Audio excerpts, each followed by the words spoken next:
جب سے کووڈ کی وبا شروع ہوئی ہے، امریکی شہر شکاگو کے باہر فورڈ اسمبلی پلانٹ میں کرس پینا جیسے کارکنوں کے لیے یہ معمول کا کاروبار نہیں رہا۔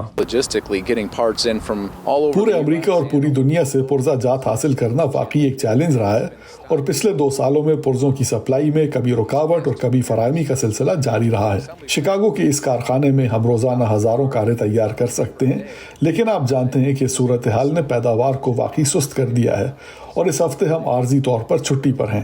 یہ ملک بھر کے کارخانوں میں کام میں رکاوٹوں کے سلسلے کی تازہ ترین صورتحال ہے، کیونکہ فورڈ اور دیگر مینوفیکچررز ان سیمی کنڈکٹرز جو زیادہ تر گاڑیوں میں الیکٹرانک سسٹم کو کنٹرول کرتے ہیں کی عالمی کمی کے باعث نئی گاڑیوں کی بڑھتی ہوئی مانگ کو پورا کرنے میں دشواری کا سامنا کر رہے ہیں۔ یہ صرف کوئی ایک مائکرو چپ نہیں ہے، کیونکہ ان کاروں میں متعدد مائکرو چپس ہیں جو گاڑی کے مختلف حصوں کو چلاتے ہیں۔ اس صورتحال کا اثر عام الیکٹرانکس پر بھی پڑ رہا ہے۔ جان ڈیلی ساس یونیورسٹی آف الینوائے میں الیکٹریکل انجینئرنگ کے پروفیسر ہیں۔ ان کا کہنا ہے کہ گاڑیاں بنانے والی کمپنیوں نے کرونا وائرس کی وجہ سے ہونے والے لاک ڈاؤن اور برطرفیوں کے نتیجے میں نئی گاڑیوں کی طلب میں کمی آنے کا غلط اندازہ لگایا اور کم مائکرو چپس کا آرڈر دیا۔ میرے خیال میں وہ توقع کر رہے تھے کہ اشیاء کی مانگ کم ہو جائے گی۔ اس پر اپنے رد عمل میں اور اپنی پیشن گوئی کی بنا پر انہوں نے چپ فراہم کرنے والوں کی تعداد میں تخفیف کر دی، اور اس کی وجہ سے انہیں اپنی اہلیت کو دوسری جگہوں پر منتقل کرنا پڑا، اور پھر جب مانگ میں توقع سے کہیں زیادہ تیزی سے اضافہ سامنے آیا تو گاڑیاں بنانے والے اس کے لیے تیار نہیں تھے، لہٰذا اس وجہ سے وہاں قلت واقع ہوئی۔ جان ڈیلی ساس کا کہنا ہے کہ اندرون ملک چپس کی تیاری میں کمی نے صورتحال کو مزید بگاڑ دیا ہے۔ میرے خیال میں 1990 میں امریکہ کے پاس عالمی سطح پر سیمی کنڈکٹر تیار کرنے کی صلاحیت 37% تھی۔ آج یہ کم ہو کر 12% رہ گئی ہے۔ اس میں سے بہت کچھ بیرون ملک، خاص طور پر ایشیا منتقل ہو گیا ہے۔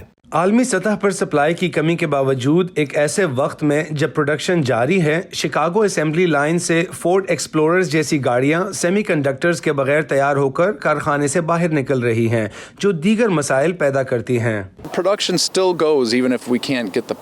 ہمیں پرزے نہ ملنے کے باوجود پروڈکشن اب بھی جاری ہے۔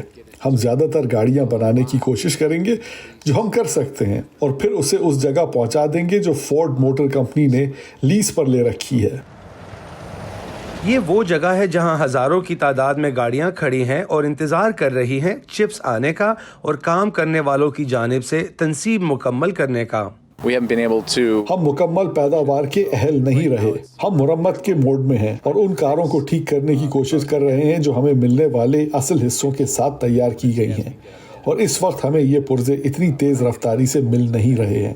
چونکہ نئی گاڑیاں مکمل تیاری کے لیے سیمی کنڈکٹرز کے انتظار میں ہزاروں کی تعداد میں کھڑی ہیں، استعمال شدہ گاڑیاں خریدنے کے خواہش مند امریکی 1 سال پہلے کے مقابلے میں تقریباً 40% زیادہ قیمت ادا کر رہے ہیں۔ US bureau of labour statistics کی رپورٹ کے مطابق نئی گاڑیوں کی قیمتوں میں بھی اسی عرصے میں 12% اضافہ ہوا ہے۔ کین فیربا کے ساتھ Imran Jadoon, voice of America.